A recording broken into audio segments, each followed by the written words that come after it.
Lia akan dibingung mar wadane cen kalamah nih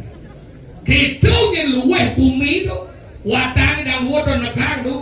belakangnya bini besi uling batu bulan besi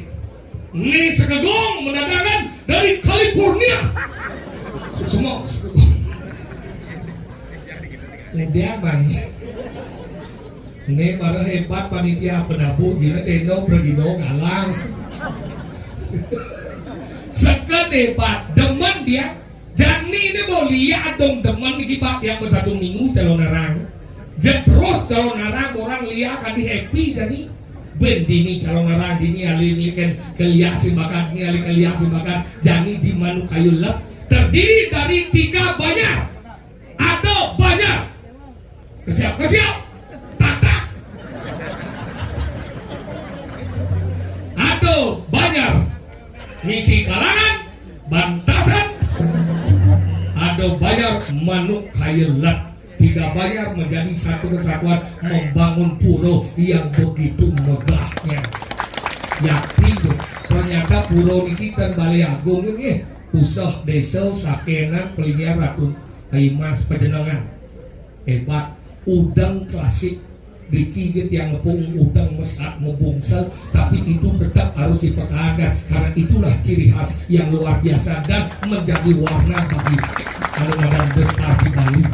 Oh alin-alin mau kejang marut akhirnya wendang nang udia kadi udang diki mesat pak karena niki wendang melingih Ratu Ayu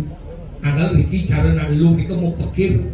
anggal lu mau pikir anu wani mau pikir yang jumlah dia ada karya gede mau pikir lu bukan karya gede karena buruh semua ngayah tengayah patang ngayah bingung agak gitu nah zaman jani nama kerja kirago ya apa nggak boleh rago hidup di Bali karena seni budaya dan agama makanya niki pecinta seni ini ada hadir malam hari ini ada Belaganyur, ada Sekegong, ada Pregino dan ada panitia menyelenggarakan inilah bendengnya karena apa? Seni dan pelaku seni adalah pahlawan di Bali menyelamatkan pariwisata Bali inilah yang perlu kita pertahankan akalnya bendeng niki benanya saya kata rando jabarong di Bali kayak itu bisa suat ada calon narang maka bila perlu buat terus rando dan barong dan bila perlu calon narang tiap hari pangalah tiang gai ini kalau bisa kemudian yakti lihat ini tinggal gini kalau bisa kemudian orang cuma ada kurang dia